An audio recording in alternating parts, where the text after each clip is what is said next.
ಯೇಸುವಿಗೆ ಸ್ತೋತ್ರ. ಇಂದು 26 ಮಾರ್ಚ್ 2026.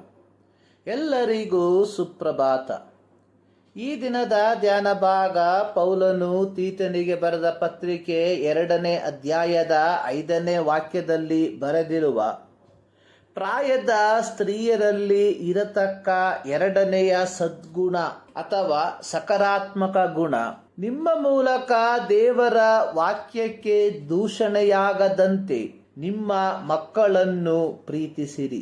ತಾಯಿಯರಾದ ಪ್ರಾಯದ ಸ್ತ್ರೀಯರಿಗೆ ಪೌಲನು ಹೇಳುವಂಥದ್ದು, ನಿಮ್ಮ ಮಕ್ಕಳನ್ನು ಪ್ರೀತಿಸಿರಿ. ತಾಯಂದಿರು ಅಥವಾ ಪೋಷಕರು ಮಕ್ಕಳನ್ನು ಪ್ರೀತಿಸುವುದು ಮಕ್ಕಳ ಸೌಂದರ್ಯ, ಬುದ್ಧಿವಂತಿಕೆ ಮತ್ತು ವ್ಯಕ್ತಿತ್ವವನ್ನು ಆಧರಿಸಿಯಾಗಿರಬಾರದು.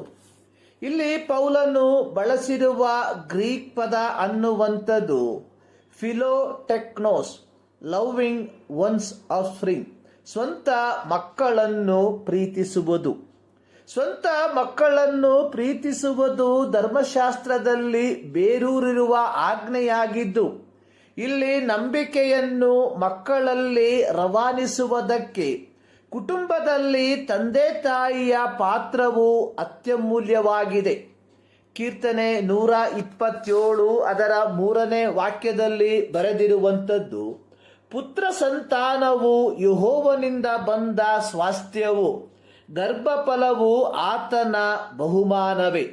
ಹೀಗಿರಲಾಗಿ ಪ್ರತಿ ಪೋಷಕರ ಜವಾಬ್ದಾರಿ ಎನ್ನುವಂಥದ್ದು ಧರ್ಮೋಪದೇಶ ಕಾಂಡ 6ನೇ ಅಧ್ಯಾಯದ 6-7 ವಾಕ್ಯಗಳಲ್ಲಿ ಬರೆದಿರುವ ಹಾಗೆ, ನಾನು ಈಗ ನಿಮಗೆ ತಿಳಿಸುವ ಮಾತುಗಳನ್ನು ನಿಮ್ಮ ಮಕ್ಕಳಿಗೆ ಅಭ್ಯಾಸ ಮಾಡಿಸಿ, ಮನೆಯಲ್ಲಿ ಕೂತಿರುವಾಗಲೂ, ದಾರಿ ನಡೆಯುವಾಗಲೂ, ಮಲಗುವಾಗಲೂ, ಹೇಳುವಾಗಲೂ ಇವುಗಳ ವಿಷಯದಲ್ಲಿ ಮಾತಾಡಬೇಕು. ಪೋಷಕರ ಅಥವಾ ತಾಯಿಯರ ವಾತ್ಸಲ್ಯಭರಿತ ಪ್ರೀತಿ ಮತ್ತು ಪೋಷಣೆ ಮಕ್ಕಳನ್ನು ದೇವರ ಉಪದೇಶದಲ್ಲಿ ಮತ್ತು ಶಿಸ್ತಿನಲ್ಲಿ ನಡೆಸುವ ಏಕೈಕ ಮಾರ್ಗವಾಗಿದೆ.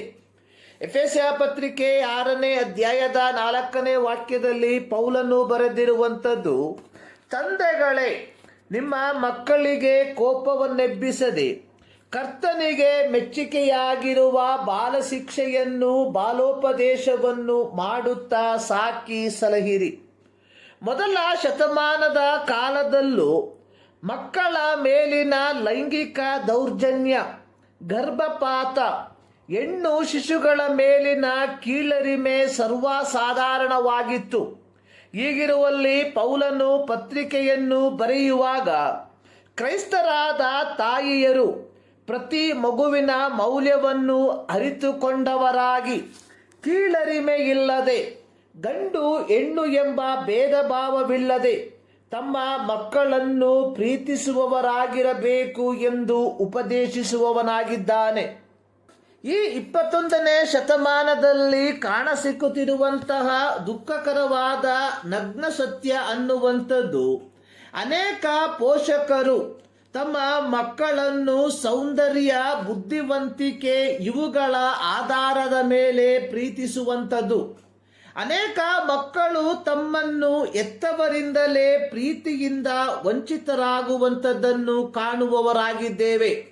ಇಂತಹ ಪ್ರವೃತ್ತಿ ಒಂದು ಉತ್ತಮ ಸಮಾಜಕ್ಕೆ ನಾಂದಿ ಹಾಕುವುದರ ಬದಲಾಗಿ ಸಮಾಜವು ಶಿಥಿಲಗೊಳಿಸುವಂಥದ್ದಾಗಿದೆ. ಪಾಶ್ಚಾತ್ಯ ದೇಶಗಳಲ್ಲಿ ಯುವ ಸಮೂಹ ದೇವರೆಡೆಯಿಂದ ಲೌಕಿಕತೆಯ ಕಡೆಗೆ ವಾಲಿ ಹೋಗುವುದಕ್ಕೆ ಕಾರಣ, ಪೋಷಕರು ಮಕ್ಕಳನ್ನು ಪ್ರೀತಿಸದೆ ದೈವಿಕ ಮಾರ್ಗದಲ್ಲಿ ನಡೆಸದೆ ಹೋದದ್ದು. ಇಂದಿನ ನಮ್ಮ ಪರಿಸ್ಥಿತಿಯನ್ನು ಅವಲೋಕಿಸುವಾಗ ನಾವುಗಳು ಸಹ ಅದೇ ಹಾದಿಯಲ್ಲಿ ಹೋಗುವಂತವರಾಗಿದ್ದು, ಅತಿ ಸನಿಹದಲ್ಲಿಯೇ ನಮ್ಮಲ್ಲಿಯೂ ಇದು ಸಂಭವಿಸಬಹುದಾಗಿದೆ. ಪ್ರೀತಿಯ ಪೋಷಕರೇ, ತಾಯಿಯರೇ, ದೇವರು ಕೊಟ್ಟಿರುವ ಬಹುಮಾನವನ್ನು ಪ್ರೀತಿಯಲ್ಲಿ ದೈವಿಕತೆಯ ಪಥದಲ್ಲಿ ನಡೆಸುವಂತವರಾಗಿರುವ ಈ ಮುಂಜಾನೆಯಲ್ಲಿ ಸರ್ವಶಕ್ತನಾದ ದೇವರು ಈ ಅಧ್ಯಯನದ ಮೂಲಕ ನಿಮ್ಮನ್ನು ಆಶೀರ್ವದಿಸಲಿ.